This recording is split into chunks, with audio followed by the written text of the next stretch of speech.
Hello there, Libra, and welcome to the month of May. This is your 3-card reading for the entire month. And I hope that you got something out of and enjoyed last month's tarot reading. And you're always free to leave comments below the videos that you see for me.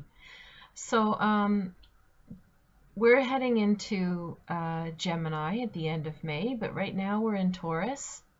And Taurus is your house of health. So, excuse me. Actually, wait a minute. Make sure I get that right. No, it's not. It's your 8th house. It's your house of sex, death, and other people's money. Ooh. So you just had a full moon going through that area of your life on the 29th of April. So I wonder if anything popped up around those issues for you. Then when we head into Gemini, we're into your 9th house, which is wonderful, usually a really fun time. So higher learning, expansion, travel, yeah, expanding your horizons. And we've got Venus in the sign of Gemini for this month, and that helps you out as well. It's going to help us all out to be a little more adaptable and social, and keeping things a little bit lighter, which is fun. So here's your 3 cards. First one is the Princess of Swords. It says page. Page could be male or female. I'm going to call it the princess. Then you have the Queen of Wands. And then you have the 10 of Swords. Interesting time. So here we go. You've got 2 strong and quite different figures, different people.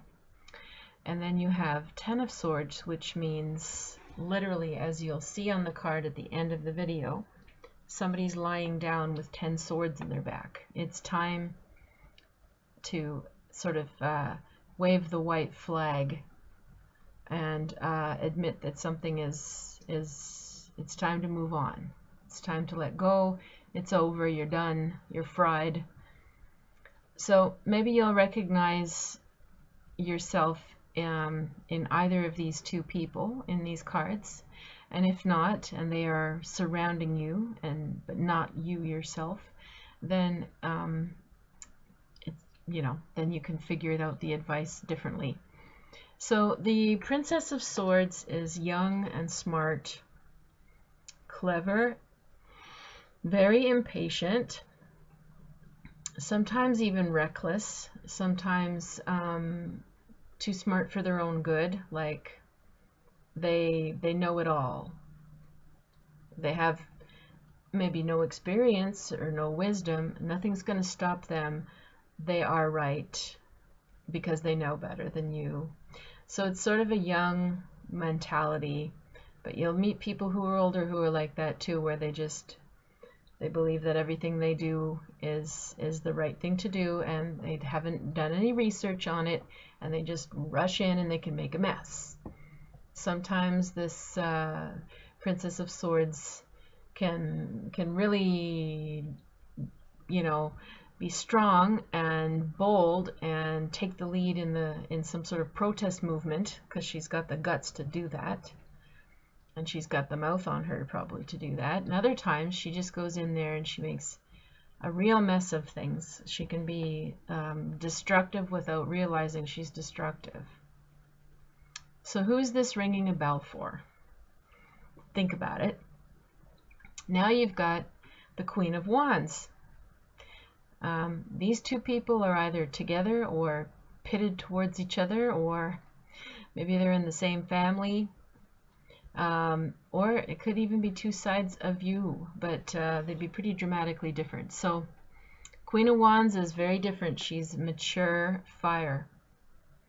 Mature fire means that there's still passion, there's still a lot of dynamism, there's still a lot of creativity, there's a lot of will, there's a lot of get up and go, there's action, but there's also self-control.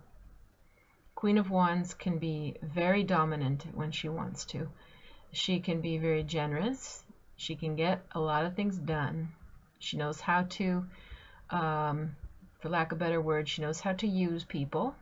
She knows how to delegate and get them to do what she needs them to do to fulfill whatever her goals are. So can you see what we've got potentially going on here with the Ten of Swords? Can you see that there's a battle of two people's wills going on, two people who are quite different. Both would like to be in charge, but will do it in a very different way. One is just naturally taking charge, the Queen, and commands authority. The other one is trying very hard to prove something, but will rebel. So this could be, as I said, going on with two specific people. This could be you and someone else. This could be two people you're close to, that you work with. This could be two people in the family.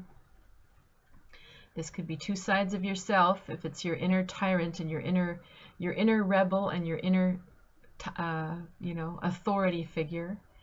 But there's something with this Ten of Swords that tells you that it's exhausting. There's something about these two in relation to each other that is really exhausted, and there's maybe the need for some sort of big talk, negotiation, compromise, lay everything out on the table kind of moment, because both of you are exhausted. Like, this is sort of a battle that nobody's going to win, because both are very strong for different reasons. So if this is an internal battle, it would be a good time to sort of let go of making any huge decisions and give yourself a bit of time out to rest and think. Consult people that you know that could help you think things through. And if this is you pitted with somebody, or if this is two people that you know, they're just at an exhaustion point, at loggerheads with each other, and it's maybe you need outside mediation, maybe you need a time out, some space, a break, something like that. It's definitely not the time to keep on pushing and pushing and pushing and doing what you're doing. It needs another solution now, as they say. Keep doing what you're doing and you'll get more of the same. So it's time for new approaches, or for a break. That's a big month. So this isn't the only thing going to go on in your month. This is just a theme that came up strongly, that I'm seeing and advising. But there's probably lots of other things going on with your month. And if you need any extra help and would like a more thorough reading, you can message me underneath the video, or you can get back to me at river-rain.com. All right, I wish you a wonderful May. Take care, Libra.